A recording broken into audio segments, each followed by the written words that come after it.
Hello, welcome to Moments That Touch. Sit back and relax because the best story is about to begin. Hey everyone, today I'm sharing a story that will touch your heart and remind you that the greatest gifts often come from the smallest hands. If this story moves you, please hit that like button and share your thoughts in the comments below. Now, let me tell you about a birthday that changed everything. The October wind carried the scent of dying leaves and forgotten dreams through Riverside Park. Richard Thornton sat motionless on the weathered bench, his $3,000 Italian coat doing nothing to warm the cold that had settled in his bones 3 years ago. 72 years old today, worth $8.7 billion and completely invisible. His phone buzzed with birthday messages he wouldn't read. Even Daniel, his son, has sent a perfunctory text from Boston, their relationship another casualty of grief, strained since Margaret's funeral when Richard had pushed everyone away. "Mister, are you dying?" The small voice startled him. A girl stood 3 feet away, maybe 7 years old, wearing a faded pink jacket held together with safety pins at the hem. Her dark curls escaped from a handwear-upon cap, and her brown eyes held the kind of ancient wisdom that came from losing too much too young. "Excuse me?" Richard's voice cracked from disuse. "You look like you're dying," she said matter-of-factly. "Not sick dying, the other kind, the giving up kind." Richard stared at this peculiar child. "I'm fine. That's what Mama said to." The girl shifted a worn canvas bag on her shoulder. "Right before she stopped fighting, 18 months ago, cancer got her even though she promised it wouldn't." The words hung between them like a challenge. Richard straightened slightly. "Where are your parents?" "Mama's in heaven.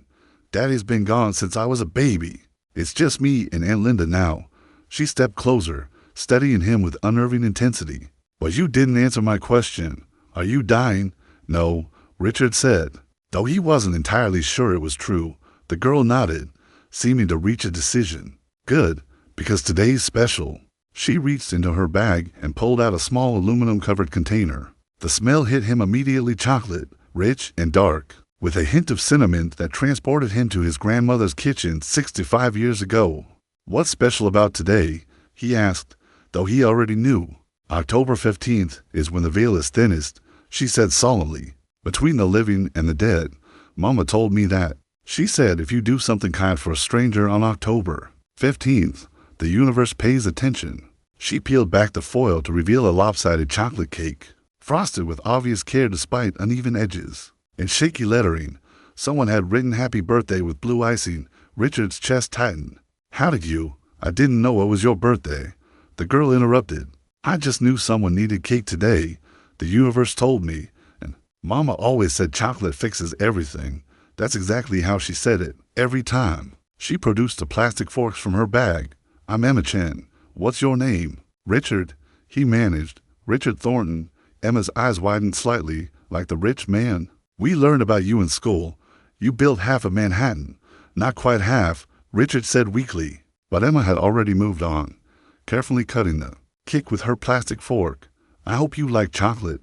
Mama said chocolate has memory molecules," her words exactly. "That's why it makes us remember happy times." She handed him a piece on a napkin, and Richard took the first bite. The flavor exploded across his tongue: not just chocolate, but love and sacrifice and desperate hope all baked together at 350 degrees. "This is extraordinary," he said, meaning it. Emma glowed, unconsciously touching her left wrist where Richard noticed a pale band of skin, as if something had recently been removed. "I used the good cocoa, the $20 kind from Mrs. Rodriguez's special shelf. Well, $18.43 exactly for all the ingredients. But she let me work yesterday afternoon to earn the rest.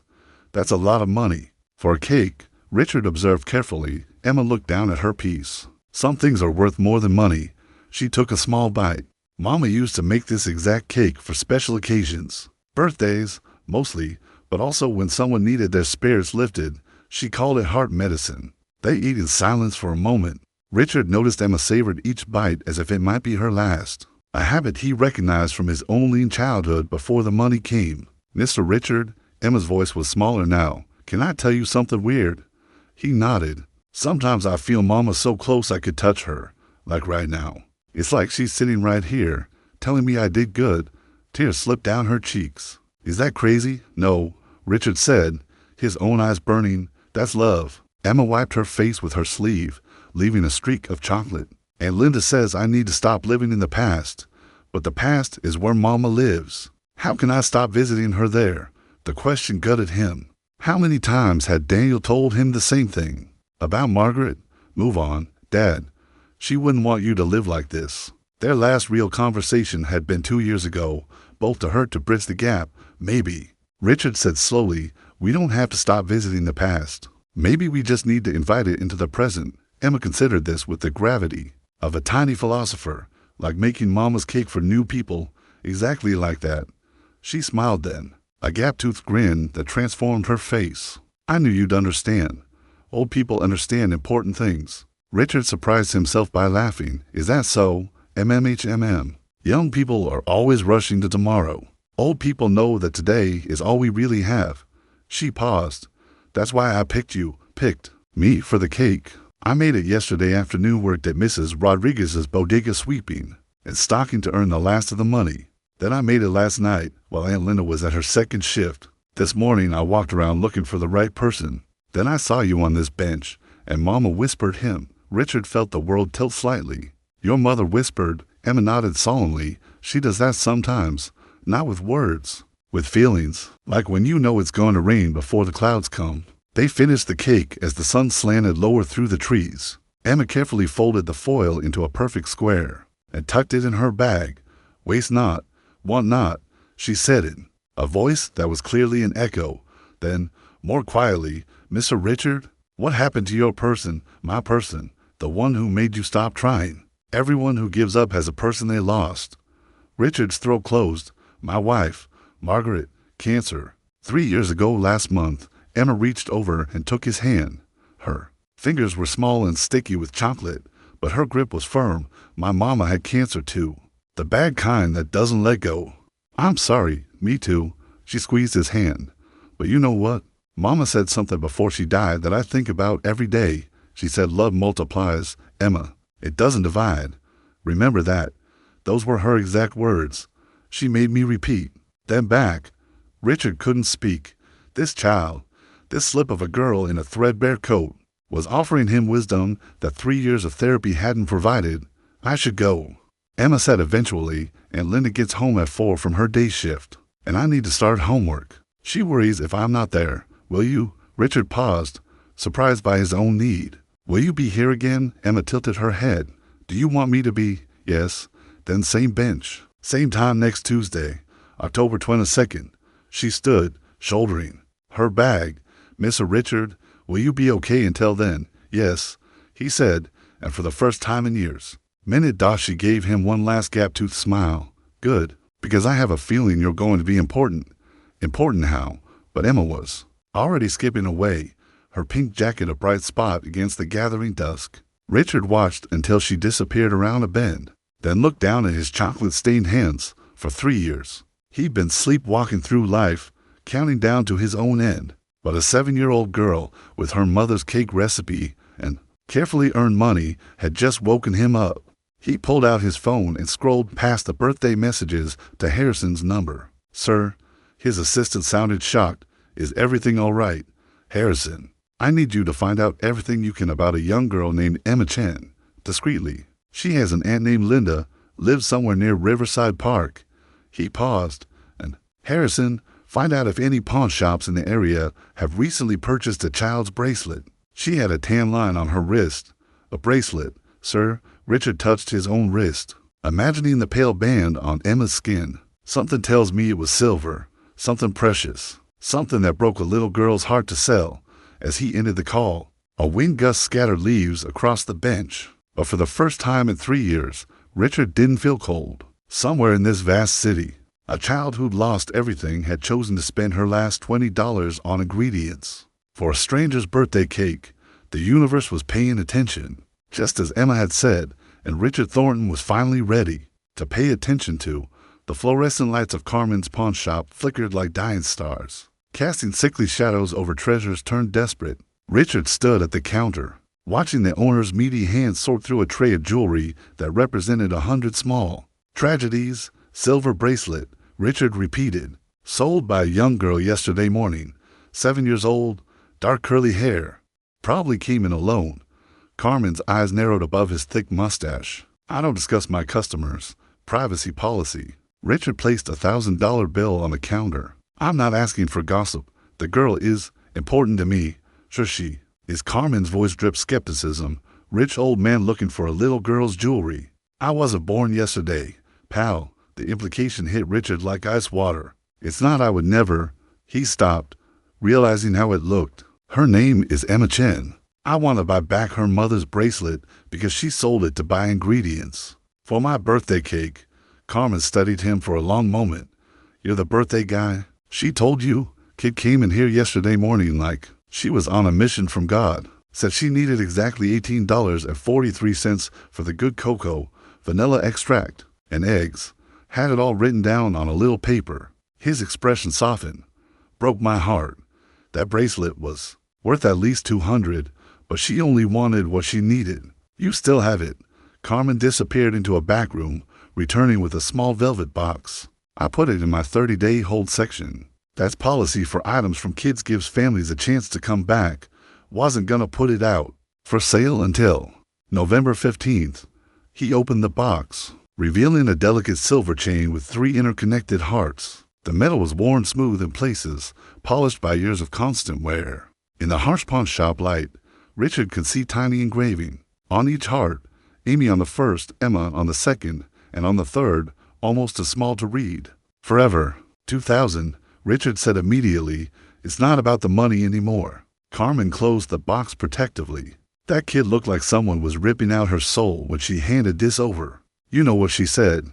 She said her mama told her that love means doing hard things for good reasons. Made me write her a receipt with those exact words on it. Then you understand why I need to buy it back.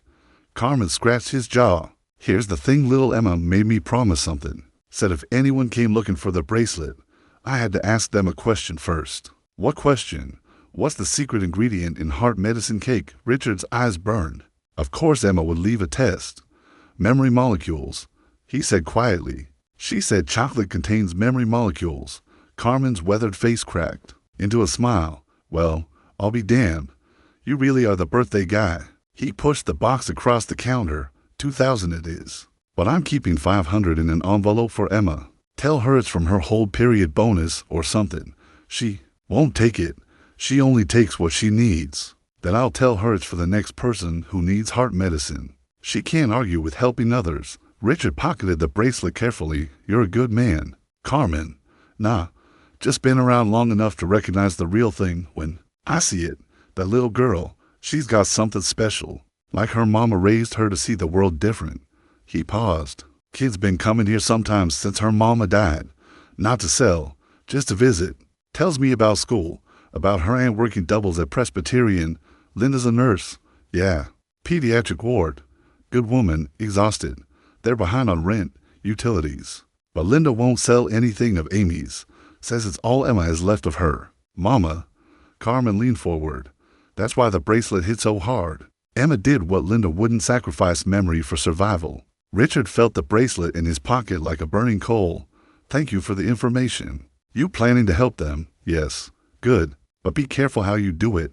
Linda Chan's got pride like armor. And Emma, that kid's sharp. She'll figure out if you're playing games. Richard nodded, already formulating plans. One more thing, Emma said she earned the last few dollars working. She couldn't have made enough in one afternoon for what she needed. Carmen's face softened. Further, kid's been doing odd jobs for weeks, saving up. Originally wanted to buy Linda a birthday present next month. But then she saw you yesterday morning through the window, sitting on that bench like the world ended. Changed her whole plan on the spot. The words hit Richard like a physical blow. Emma had given up her aunt's birthday present to make a stranger's birthday better. Thank you, Richard said quietly, for everything. Just take care of them. Carmen called as Richard left. That family's had enough hurt. Richard's next stop was Presbyterian Hospital. He found the pediatric ward by following the painted butterflies on the walls, each one seemingly reaching toward some impossible spring. At the nurse's station, he asked for Linda Chen. She's with a patient. The desk nurse said, "Can I help?" "You. I'd like to speak with the ward administrator about making a donation." That got attention. Within minutes, Richard was sitting with Dr. Sarah Martinez, the head of pediatric services. Mr. Thornton, any donation would be deeply appreciated. Our families face such tremendous burdens. I want to donate $1 million, Richard said, but with specific conditions. Dr. Martinez nearly dropped her coffee. Of course. What conditions? First, I want a program established for families with medical debt from pediatric cancer treatment. Full debt forgiveness, processed quietly through your financial aid office. Make it look like insurance adjustments or administrative decisions.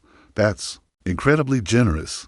Second, I want job placement assistance for family members who've had to leave careers to become caregivers. Partner with the Riverside Community Center for this. They're starting new programs. We can certain. Lie arrange that. Third, Richard continued, this must appear to come from an anonymous foundation. No connection to me personally. Can you handle that? Absolutely, Mr. Thornton. May I ask why?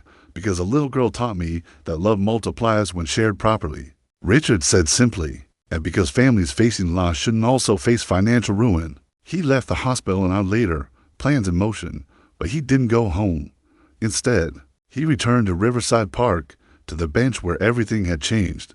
The afternoon, sun slanted through the trees, and Richard could almost see Emma there, offering cake with chocolate-stained fingers. His phone buzzed. Harrison with research results. Richard read as he sat, each detail adding depth to Emma's story. Emma Chen, age 7. Honor roll student despite frequent absences during mother's illness. Mother Amy Chen, deceased exactly 18 months ago from aggressive breast cancer. Father Marcus Webb, location unknown. No support payments since Emma was 6 months old. Current guardian, Linda Chen, age 33. Registered nurse. Outstanding medical debt from Amy's treatment. $247,000 current monthly income, $4. $200 including overtime, monthly expenses, $4. $800 deficit made up through second jobs, credit cards, payment. Plans current residence, 2-bedroom apartment. Building marked for renovation, rent 2 months behind. Richard closed his eyes, overwhelmed by the brutal mathematics of survival. Linda was killing herself trying to keep them afloat, and Emma was selling pieces of her mother to buy birthday cake for strangers. He called Harrison back. I need you to arrange several things. First, there's going to be an error in the Chen family's medical billing. Total debt forgiveness, routed through the hospital's new anonymous foundation. Yes, sir. Second, the building management company for their apartment. I want to buy it today. Then discover a clerical error that moves them to a better unit with 3 months free rent. While we sort out the mistake, consider it done. Third, contact the Riverside Community Center. They're getting $1 million grant to establish new programs. One position requires a registered nurse with pediatric experience, part-time, flexible hours, full benefits. Understood. Anything else? Richard looked at the bench where a miracle had started with chocolate cake. Set up a meeting with my lawyers. I want to establish educational trusts, but they need to be structured carefully. Scholarships that children earn through community. Service starting with Emma Chen. Starting with her, but not ending there. Harrison. How many children in this city have sold precious items to help their families survive? I'll research it, sir. Do that. And Harrison, thank you for not asking why. No need, sir. The why seems quite clear. That evening, Richard sat in his penthouse, Emma's bracelet on his desk. 3 hearts, Amy, Emma, forever. Such simple words. To carry such weight. He thought about returning it immediately, but something held him back. Emma had sacrificed it for a purpose. Simply handing it back felt insufficient. His phone rang. Daniel, surprisingly, Dad, I know I just texted earlier, but I realized we haven't actually talked on your birthday in 3 years. I'm sorry. About today. About every birthday since Mom. It's all right, Richard said, and found he meant it. We've both been grieving, yeah, but you lost your wife. I just lost my way. Daniel paused. I've been thinking about coming to visit. Maybe Thanksgiving. If you're not busy, Richard smiled. I like that. Actually, I might have some people for you to meet. People, a young girl who reminded me that birthdays can still be good. And her aunt, they're becoming important to me. Dad, that's great. Really. Mom would be happy you're not alone. After they hung up, Richard carefully placed the bracelet back in its box. Tomorrow would bring new challenges. How to help without hurting pride. how to rebuild a family's foundation without them knowing. But tonight, he felt something he hadn't experienced in 3 years. Purpose. Emma had given him more than cake. She'd given him a reason to use his wealth for something meaningful, and perhaps, in helping her family heal from loss, he might finally learn to heal from his own. The city lights sparkled beyond his windows, each one representing a life, a story, a struggle. How many Emmas were out there, selling their treasures for survival? How many Lindas were working themselves to exhaustion? How many families were one medical crisis away from ruin? Richard couldn't help them all, but he could start with one little girl who believed in memory molecules and the universe's attention, one family at a time, one choice at a time, multiplying love until it reached everyone who needed it. Just as Emma's mother had taught her, just as Margaret would have wanted, just as it should be. Tuesday arrived dressed in gray clouds and the smell of coming rain. Richard reached the bench early, carrying a thermos of hot chocolate made from the same $20 cocoa Emma had used. He practiced the recipe 3 times, wanting to get it right, though he suspected the missing ingredient wasn't something you could measure. She appeared at exactly 3:47, her pink jacket now sporting a new safety pin near the collar. Her face lit up when she saw him, but Richard caught the shadow beneath her joy, a tiredness that didn't belong on a 7-year-old's face. "You came back." She ran the last few steps, skidding to a stop just before the bench. "I promised, didn't I?" Richard patted the seat beside him. "And I brought something." Emma's eyes widened as he poured steaming chocolate into 2 cups. She took a careful sip, then gasped, "This is Mama's recipe." "How did you know?" "Lucky guess, though I think mine's missing something." Emma tasted again, considering seriously. "Love," she declared. "Mama always said that was the secret ingredient. You can't measure it, but you can taste when it's missing." They drank in comfortable silence, watching joggers pass and pigeons argue over crumbs. Emma seemed content to simply exist in the moment, a skill Richard was still relearning. "Mr. Richard," she finally said, "I need to tell you something." His heart clenched. "What is it?" "I've been having dreams about Mama." She stared into her cup. "She looks healthy again, like before the cancer. And she tells me we'll be together soon." Richard forced himself to breathe normally. "What do you think that means?" "And Linda thinks it means I miss her. But it feels different, realer, like Mama's actually talking to me." She looked up at him with those 2 wise eyes. "Do you think people can talk to us from heaven?" Richard thought of Margaret, of all the one-sided conversations he'd had with empty rooms, of Daniel's worried calls in those first months, checking if his father was doing anything stupid. "I think love finds a way to reach us. But Emma, your Mama wouldn't want you to join her yet. She'd want you to live a long, full life first. That's what Aunt Linda says." But sometimes Emma's voice dropped to a whisper. "Sometimes being here without Mama hurts so much I can't breathe. Like there's a hole in my chest that gets bigger every day."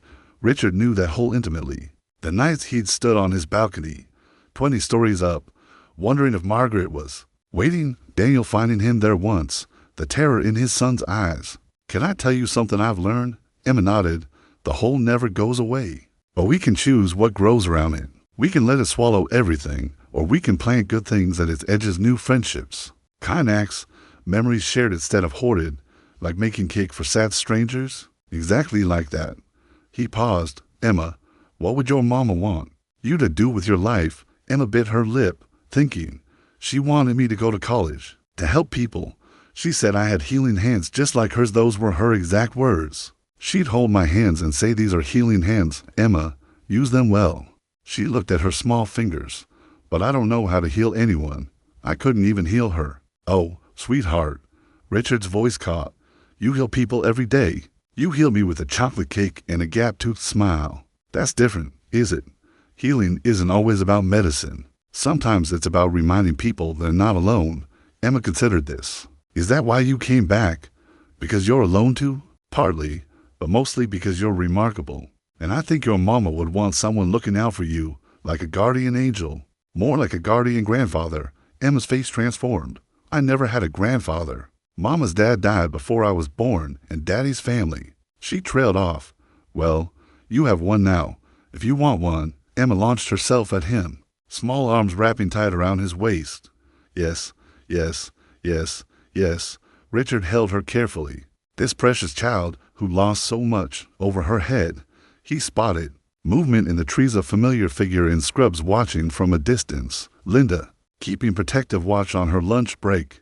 He nodded to her, and after a moment's hesitation, she nodded back before melting into the shadows. Emma, he said, when she finally pulled back, I want to show you something. He reached into his jacket and pulled out an envelope. Inside were photographs Margaret in her garden at their anniversary dinner, laughing at something off camera, and one of her with Daniel at his college graduation. Is that your wife? Emma studied each photo intently. That's Margaret. She died 3 years ago. And that's my son, Daniel. He lives in Boston now. She's beautiful. She has kind eyes. Emma traced Margaret's face with one finger. Like Mama. And your son looks like you, but less sad. That photo was from before. We're both sadder now, but working on it. Richard tucked the photos away. Margaret would have loved you. She always wanted grandchildren. Really, really. We tried for years to have more children after Daniel, but it wasn't meant to be. Margaret used to say maybe. God was saving us for a different kind of family. Emma handed the photos back carefully. Maybe he was saving you for me. The simple faith in her voice undid him. Richard had to look away. Blinking hard. Mr. Richard, are you crying? Just remembering. He managed. Emma slipped her hand into his. It's okay to cry. Mama said tears are just love with nowhere to go. That's exactly how she said it, Emma. Tears are love with nowhere to go, so we let them flow. They sat together as the clouds thickened overhead, sharing the silence of kindred spirits. Finally, Emma spoke again. I have to tell Aunt Linda something, and I'm scared. What do you have to tell her about the bracelet? She doesn't know I sold it. She thinks it's in my jewelry box at home. Emma's voice was miserable. I lie every morning when she checks I have everything for school. I hate lying. Then tell her the truth. What if she's disappointed? What if she thinks I didn't love Mama enough to keep it? Richard squeezed her hand. Your aunt could never be disappointed in you. And selling that bracelet to make someone else happy? That's exactly what your mama would have done. You think so. I know so. Love isn't about keeping things. It's about sharing them. Thunder rumbled overhead, and the first fat raindrops began to fall. Richard opened his umbrella, holding it over both of them. Mr. Richard, can I ask you something weird? Always. Do you think Mama sent you to me? Like, really sent you? Richard thought about the mathematical impossibility of their meeting one grieving billionaire, one determined child, an entire city between them until that moment on this bench. Yes, he said simply. I think she did. Emma smiled, that luminous, gap-toothed grin that had already become precious to him. Me too. She always said she'd find a way to take care of me. Maybe you're the way.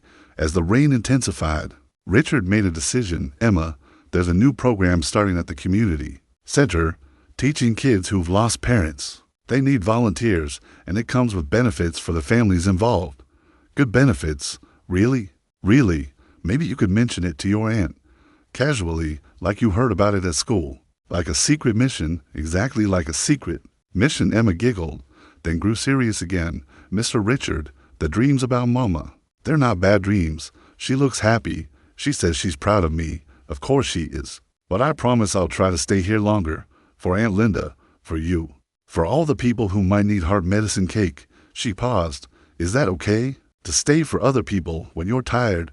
Richard thought of his own dark nights, of Daniel's panicked face finding him on that balcony, of choosing each morning to disappoint Margaret by not joining her yet. Sometimes, he said carefully, staying for others is how we learn to stay for ourselves. Your mama knows you'll come home to her eventually. There's no rush. Promise, promise. The rain had become a downpour. Richard spotted Linda's car pulling up to the curb, headlights cutting through the gloom. There's your ride, he said. Emma didn't move. Same time next week. Wouldn't miss it. She hugged him quickly, then dashed through the rain to the car. Richard watched Linda help her into the back seat, saw them drive away with Emma waving through the back window until they turned the corner. Alone again, Richard remained on the bench despite the rain. The bracelet sat heavy in his pocket, waiting for the right moment. But more than that, he carried Emma's trust, her fragile hope, her determination to transmute grief into grace. His phone buzzed. Harrison, with updates on the community center job, the insurance error that would soon wipe out Linda's debts, the building purchase that would secure their housing, all the mechanism of wealth clicking into place to cushion to lives that deserve so much more than they've been given. But Richard was learning that money was just the beginning. Emma didn't need a benefactor, she needed a grandfather. Linda didn't need charity, she needed support. And he didn't need another acquisition or merger. He needed exactly this: a bench in the rain, hot chocolate growing cold, and the memory of a child's hand in his. Margaret would have understood. She'd always said that wealth meant nothing if it wasn't used to create light in dark places. Today, in the rain, with Emma's words echoing in his heart, Richard finally understood what she meant. The universe was paying attention, just as Emma believed, and sometimes it sent its messages through 7-year-old angels who sold their most precious possessions to buy chocolate cake for strangers. Sometimes grace came disguised as loss, and sometimes, if you were very lucky, it came back around as love. The Riverside Community Center buzzed with after-school chaos. When Richard arrived for his first volunteer shift, Maria Gonzalez met him at the entrance, clipboard in hand and skepticism in her eyes. "I have to admit, Mr. Thornton, when someone of your stature volunteers here, I wonder what the angle is." "No angle," Richard said simply. "Just a man who recently remembered why community matters." She studied him. The background check came back exemplary. The donation was generous. "But these kids have been let down before. If you're not in this for the long haul, I am." Something in his tone must have convinced her. "All right then." The Hearts Together program meets in room 3. 8 kids enrolled so far, ages 7 to 14. They've all lost someone significant: parents, siblings, grandparents, some recently, some years ago. Any special instructions? Just be real with them. They could smell fake sympathy a mile away. She paused. "There's one little girl who might especially benefit. Emma Chen. Lost her mother 18 months ago. Lives with her aunt. Sweet kid. But the teachers say she's been withdrawing lately." Richard kept his expression neutral. "I'll keep an eye out for her." Room 3 was painted in soft blues and greens, with beanbags arranged in a circle and children's artwork covering the walls. Richard recognized the theme immediately: memories, transformed into color and shape. "Mr. Richard," Emma's voice rang out before he'd fully entered. She sat cross-legged on a red beanbag, practically vibrating with excitement. "I didn't know you'd be here." "Surprise," he said, warmth flooding through him. "I'm the new helper. Remember our secret mission?" The other children watched this exchange with interest. A boy about 12 with suspicious eyes spoke first. "You know Emma. We're bench friends," Emma announced proudly. "Mr. Richard drinks hot chocolate with me and looks at clouds." This seemed to be acceptable credentials. The boy nodded. "I'm Marcus. My dad died in Afghanistan." One by one, the children introduced themselves with their names and losses. Matter of fact in the way only children could be about devastating things. Richard sat on a beanbag that groaned under his weight and listened to each one. "What about you?" A girl named Sophia asked. "Who did you lose?" "My wife, Margaret, 3 years ago, and I've been working on reconnecting with my son, Daniel. We lost each other a bit in the grief." "Does it still hurt?" This from a younger boy, Thomas, who couldn't be more than 8. "Every day," Richard said honestly. "But it hurts differently now. Less like a wound, more like a scar. I like scars." Emma piped up. "They show you survived something." The session flowed naturally from there. Richard had prepared activities, but the children guided the conversation themselves. They talked about favorite memories, difficulty with holidays, the awkwardness when other kids complained about their parents. "My mom used to make the best Lebanese food," Sophia shared. "Now my dad just orders pizza. He tries, but it's not the same. My grandma knew how to fix everything, added destiny, cars, computers, broken hearts. Now when something breaks, it just stays broken." Richard noticed Emma had gone quiet, unusual for her. She was staring at her wrist, at the pale band where her bracelet should be. "Emma," he prompted gently, "would you like to share something?" She looked up, eyes bright with unshed tears. "I did something bad." The room went still. These children understood that bad and grief could mean many things. "What did you do?" Marcus asked, not unkindly. "I sold my mama's bracelet, the one she gave me before she died." The words tumbled out. "In a rush, I needed money for something important. But now it's gone and I can't get it back, and Aunt Linda doesn't know, and I'm a terrible daughter." "You're not terrible," Destiny said firmly. "Why did you need the money?" Emma glanced at Richard, then away. "To make someone's birthday special." Someone who looked like they'd forgotten birthdays could be good. Understanding dawned on several faces. These children knew about sacrificial love. Your mom would get it. Thomas said, my dad sold his watch to buy my mom flowers when she was sick. She yelled at him, but she also cried happy tears. Really, really. He said love makes you do stupid smart things. Stupid because it doesn't make sense. Smart because it's right. Richard watched Emma absorb this wisdom from her peer, more powerful than any adult reassurance. I still miss it though, Emma whispered. The bracelet. It made me feel like she was still with me. She is still with you, Sophia said. Just not in the bracelet. In you. In what you do. The conversation continued. Children supporting children with a grace that took Richard's breath away when the session ended. Parents began arriving for pickup. Linda appeared in the doorway, still in scrubs, exhaustion written in every line of her body. Aunt Linda, Emma ran to her. Guess what? Mr. Richard is volunteering here. Isn't that perfect? Linda's eyes found Richard's, a mix of surprise and something else, relief, gratitude, suspicion. That's wonderful. Baby, did you have a good session? The best. Can we give Mr. Richard a ride home? It's starting to rain again. Linda hesitated. I'm sure Mr. Thornton has. I took the subway. Richard lied smoothly. A ride would be appreciated. During the drive, Emma chattered about the session while Linda navigated traffic. Richard caught Linda's eyes in the rearview mirror. Thank you, she mouthed silently. When they reached his building, he'd given an address several blocks from his actual penthouse. Emma insisted on walking him to the door under their shared umbrella. Mr. Richard, she said quietly, I'm going to tell Aunt Linda about the bracelet tonight. Good for you. Do you want me to be there? She shook her head.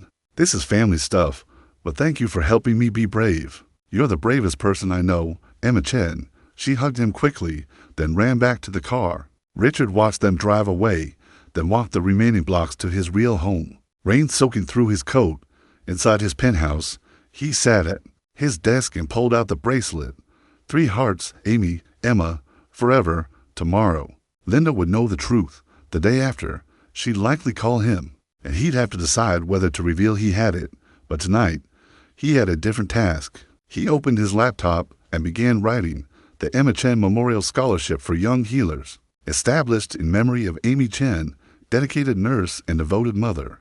This fund provides full education support for children who have lost parents and show exceptional compassion for others.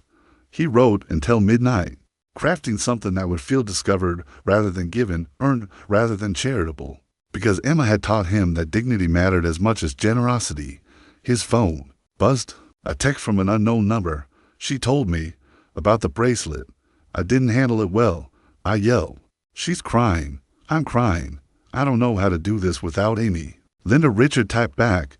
You're doing better than you know. Tears mean you both still feel. That's not failure, that's love. A pause. Then, who are you really? Why are you helping us? A man who forgot how to live until a little girl reminded him. A grandfather who never got to be one. A friend. If you'll let me. Emma wants to know if you'll still be at the bench. Tuesday. Every Tuesday until she doesn't need me anymore. That might be a very long time. I'm counting on it. After they said good night, Richard stood at his window, looking out at the city lights. Somewhere out there, Emma was probably curled up with Linda, both of them grieving the bracelet and what it represented. They didn't know that salvation waited in his desk drawer, that their struggles were about to ease in ways that would feel like cosmic justice. But Richard was learning that timing mattered as much as intention. The bracelet would return, but first Emma needed to learn she was loved even without it. Linda needed to see that asking for help wasn't weakness, and he needed to prove that his presence in their lives was about more than money. Margaret had always said that the best gifts were the ones that multiplied kindness, that sparked more kindness. Love that taught others how to love. Emma had given him that gift with a lopsided chocolate cake. Now it was his turn to multiply it. One Tuesday at a time, one session at a time, one small act of grace at a time. The rain continued against his windows, but Richard no longer heard loneliness in its rhythm. Instead, he heard promise of connections forming, of wounds healing, of a small family expanding to include one broken billionaire who'd finally remembered what wealth was really for. Tomorrow would begin the delicate dance of anonymous aid.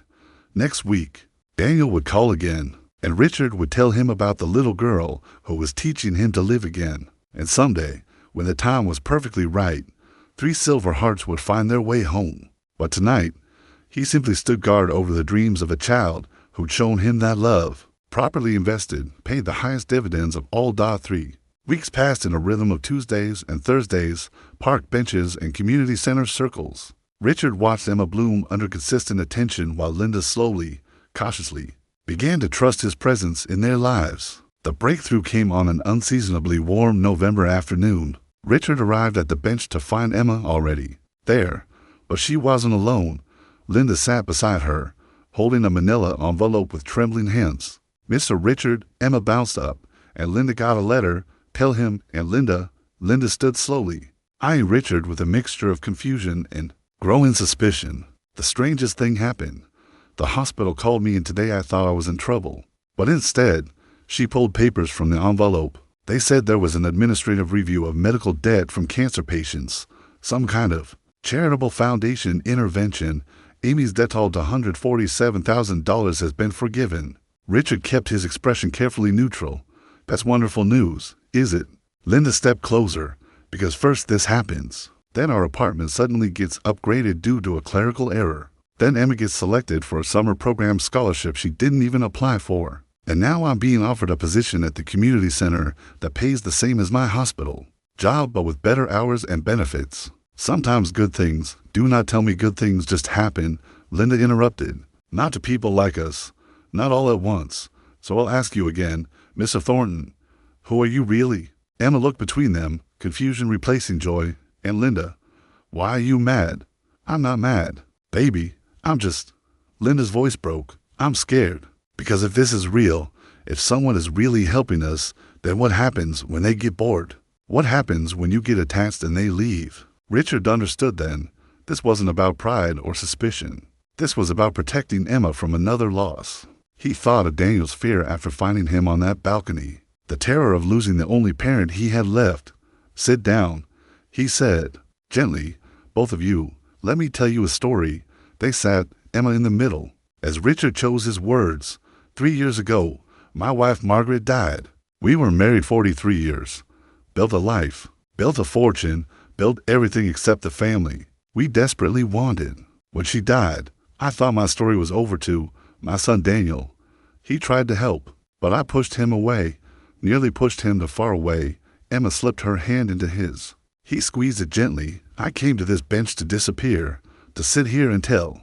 I faded away completely. And then a little girl appeared with chocolate cake and $20 worth of hope.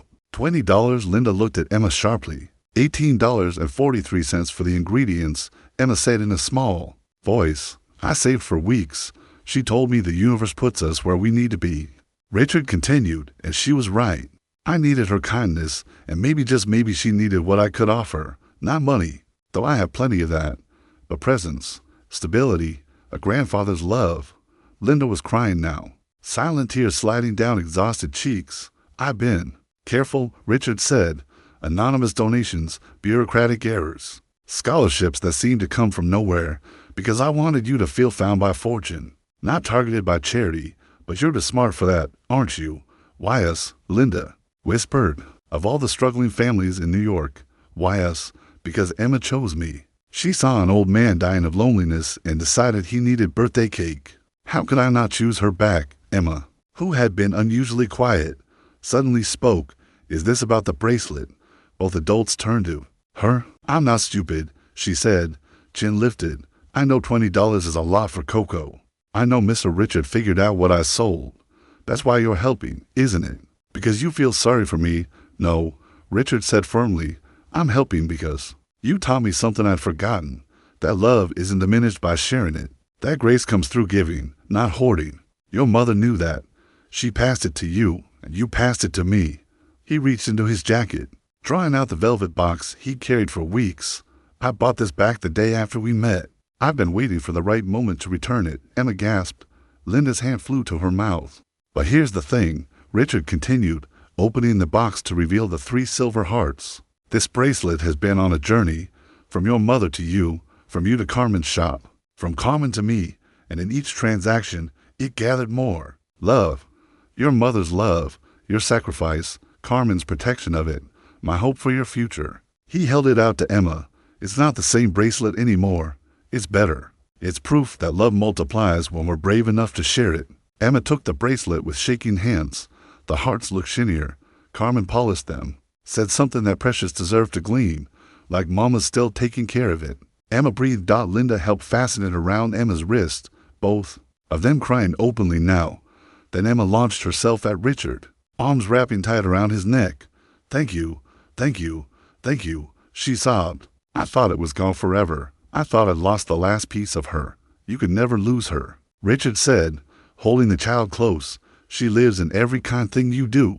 Linda joined the embrace, and for a moment they sat there, three broken people making something whole. When they finally separated, Linda wiped her eyes. The job at the community center, is that real? Completely real.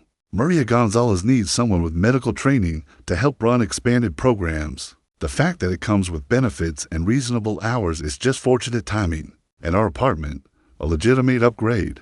The building management company happens to value having a nurse on site. Purely coincidental that I bought the building management company last month. Linda laughed, a sound somewhere between joy and exhaustion. You're not going to disappear, are you, when Emma doesn't need you anymore? First of all, I hope she always needs me, at least a little. Second, I'm fairly certain I need her more. Do you know what she's given me? A reason to wake up, a purpose beyond board meetings, a granddaughter, if you'll allow it. What about when people ask questions? Rich man spending time with a little girl, then we tell them the truth. That families form in unexpected ways. That love doesn't require blood or law, just commitment. He paused. I've already spoken to my lawyers about establishing guardianship papers, making it all proper and protected, only if you're comfortable, of course. Emma looked between them. Does this mean you're like my grandpa for real? If you want me to be? Yes, Emma shouted, then looked at her bracelet. Look, the sun is making the hearts sparkle. Mama approves. They sat on the bench as the afternoon waned, planning practicalities. Linda would start at the community center in 2 weeks. Emma would begin her scholarship program in summer. The apartment was already theirs. No more worrying about rent. There's one more thing, Richard said as they prepared to leave. Thanksgiving is coming. I usually spend it alone, but you're coming to ours, Linda said firmly. No arguments. Emma's already planning to make Mama's stuffing recipe with extra sage, Emma added, because sage means wisdom, and we're all wise now, right? Daniel might be visiting from Boston, Richard mentioned. My son, we've been talking more lately than he comes to, Linda declared. The more family, the better. As they walked toward Linda's car, Emma between them, Richard felt Margaret's presence, like a warm breeze. This is what she'd wanted, their resources used to create family where none existed before. Mr. Richard, Emma said suddenly, I think I know why Mama sent you. Why's that? Because she knew I'd need someone to teach me about scars. How they're not just hurt places, but strong places. You have the same kind of scars as me. Richard's throat tightened. We match. Yeah, Emma said, satisfied. We match. That night, Richard sat at his desk, looking at a photo Harrison had taken surreptitiously at the community center. It showed him surrounded by the hearts-together children, Emma on his lap, all of them laughing at something off camera. He'd framed it next to his pictures of Margaret and Daniel. His phone rang. Linda, I just wanted to say thank you, not for the money or the apartment or the job, for seeing her, really seeing her. She's special, and sometimes I'm so tired I forget to notice. She's extraordinary, just like her aunt.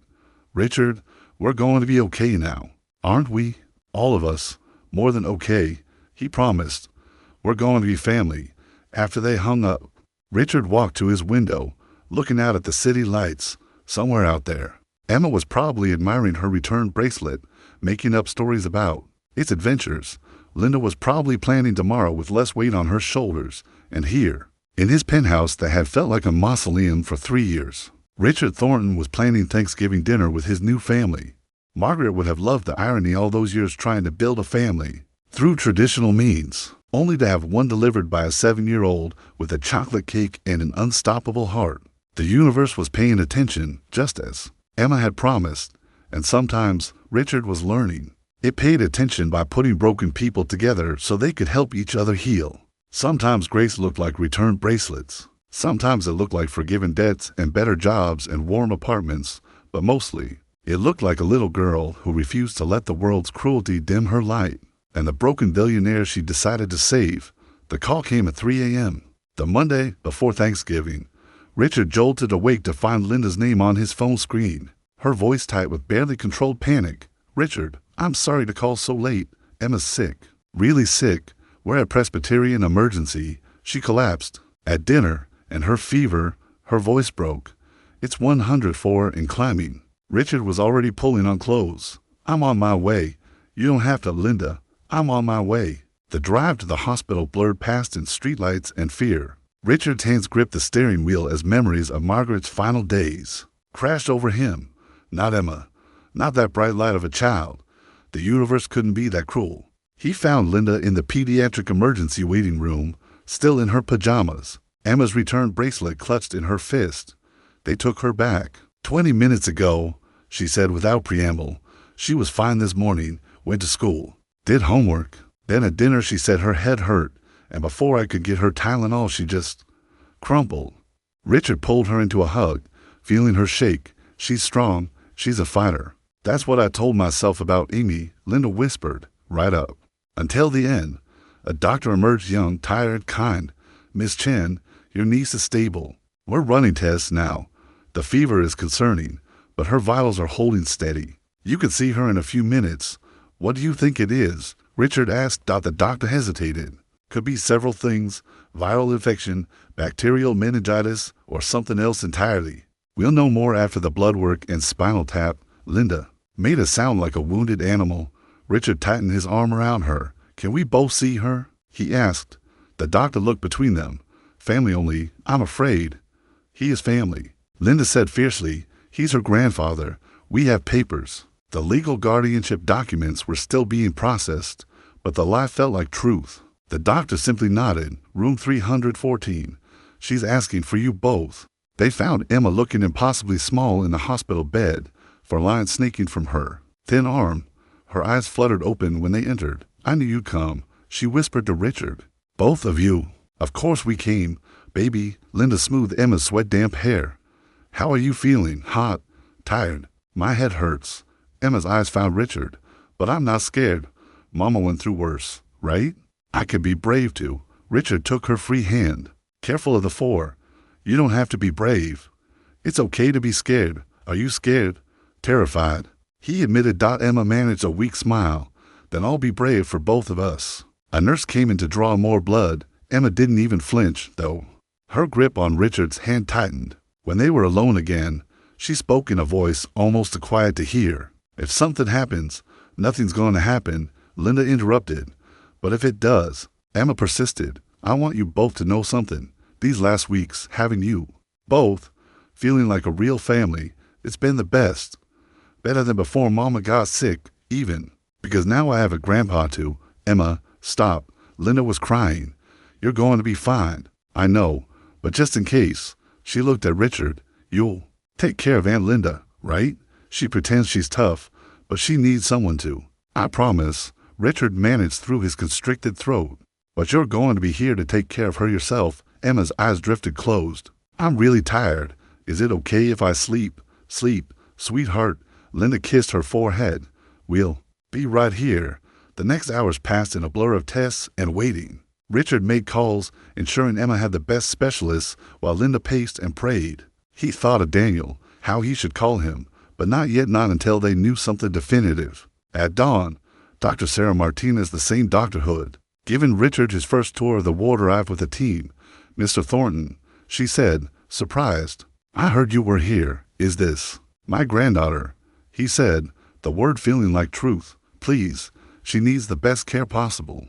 "She'll get it," Dr. Martinez promised. The spinal tap results came back negative for bacterial meningitis, one fear eliminated, but Emma's white cell count was concerning, and her fever refused to break despite medication. Richard stepped into the hallway to call Harrison. "I need Dr. Elizabeth Crawford here immediately." "Yes, the specialist from Johns Hopkins." "I don't care what it costs." When he returned, Linda was curled in a chair beside Emma's bed, holding her hand and telling stories about cloud shapes. Emma seemed to be listening, though her eyes remained closed. "She loves those stories," Linda said softly. "Amy started it when Emma was barely 2. Said every cloud had a secret story waiting to be discovered. Tell me about Amy, Richard said. Settling into the other chair, Linda smiled through her tears. She was magic. I know every sister thinks that, but Amy really was. She could find joy in anything. Even during chemo, she'd make up songs about her for drip or draw faces on her surgical masks to make the nurses laugh. Emma has that same gift. She does. But it scares me sometimes. Like she's trying so hard to be sunshine for everyone else that she forgets she's allowed to need help too. Linda looked at him. She didn't tell me she felt sick this morning because she didn't want to ruin Thanksgiving planning. Dr. Crawford arrived that afternoon, a whirlwind of competence and compassion. She reviewed all the tests, examined Emma thoroughly, then pulled them aside. The good news is, I don't think this is anything sinister. Her symptoms are consistent with a severe viral infection, possibly Epstein-Barr. Her body's fighting hard, which is why the fever's so high, so she'll be okay. Linda grabbed Richard's hand. With proper support, yes. But she's going to need careful monitoring and at least 2 weeks of recovery. No school, limited activity. Dr. Crawford paused. Has she been under unusual stress lately? Sometimes emotional strain can make children more susceptible to infections. Linda and Richard exchanged glances. The bracelet, the grief, the constant worry about money and security. How much had Emma been carrying? She's had a difficult year, Linda said carefully, but things have been better lately. Good. Keep them that way. Children who've experienced loss often internalize stress in ways that affect their physical health. Dr. Crawford smiled kindly. The good news is she clearly has a strong support system.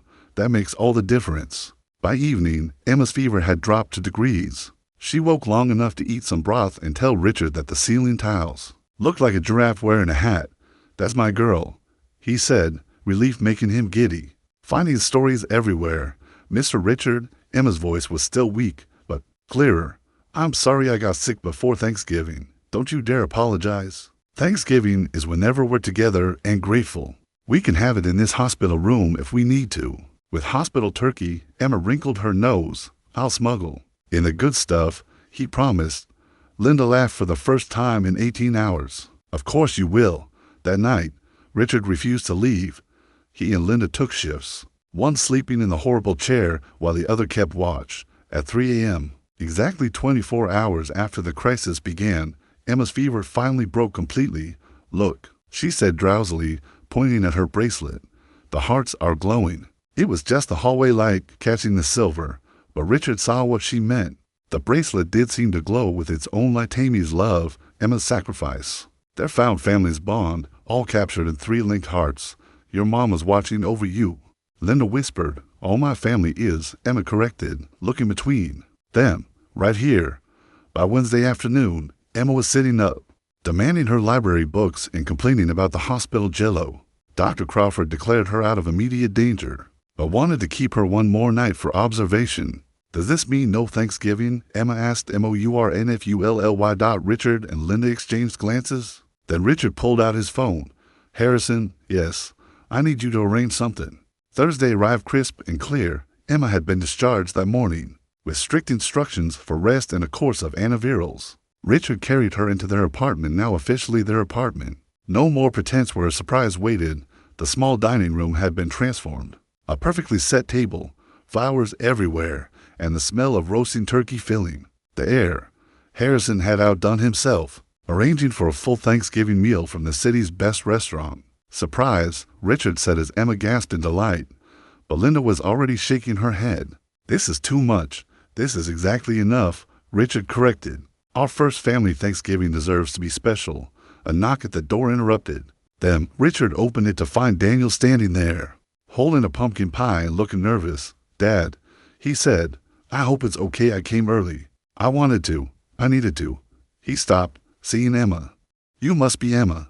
Dad's told me all about you. Emma, still in Richard's arms, studied him seriously. You're the sad son from the pictures. You look less sad now. Daniel laughed, surprising himself. I am less sad, thanks to your grandfather telling me about you. He looked at Richard. Can we talk? Just for a minute? Richard set Emma down gently and stepped into the hallway with his son. Dad, I'm sorry, Daniel said immediately, for the past 3 years. For pulling away when you needed me, for not being there. You were grieving too, Richard said. We both were. Yeah, but you were grieving alone. And that night I found you on the balcony. Daniel's voice cracked. I was so scared I was going to lose you two. Richard pulled his son into a hug. Their first real embrace since Margaret's funeral. I'm here. I'm staying, Emma made sure of. That she really is something special, Daniel said, wiping his eyes. Mom would have adored her. She would have. And she'd be so happy we're together for Thanksgiving. They returned to find Emma directing Linda in setting the table, using her supervisor voice despite being ordered to rest. Daniel, Emma called out, you're sitting next to me. I have questions about being Mr. Richard's son. The meal that followed was unlike any Thanksgiving Richard had experienced. Emma, still weak but determined, had made her mother's stuffing recipe that morning. She told stories about each dish, weaving memories of Amy into the celebration. Before we eat dessert, Richard said, I'd have something for everyone. He pulled out 3 envelopes. The first, he handed to Linda. Your official offer letter for the community center. Start date delayed until Emma's fully recovered. Full pay beginning immediately. Linda opened it with shaking hands, then gasped, Richard, this salary is what you're worth. Non-negotiable. The second envelope he gave to Daniel. Plane tickets. 1 weekend a month. Boston to New York. Non-refundable. Because families should see each other regularly. Daniel's eyes fell. Dad, the third envelope he gave to Emma. And this is for you. Emma opened it carefully, then looked up in confusion. I don't understand. It's adoption papers. Richard said quietly. Or rather, legal guardianship papers, if you'll have me. Making it official you as my granddaughter, me as your grandfather. No more pretending or explaining to hospitals. Just family. Emma flew out of her chair and into his arms, bracelet, catching the light as she moved. Yes, yes, yes, yes. Linda was crying again, but smiling through it. Are you sure? We're a lot to take on. You're everything. Richard said simply, everything Margaret and I ever wanted, everything I thought I'd lost forever. How could I not be sure? They signed the papers right there, over pumpkin pie and tears of joy. Emma insisted on using her special purple pen, the one she saved for important occasions. Daniel witnessed, his hand shaking slightly as he signed. There, Emma declared when it was done. Now we're official family. The universe made it legal.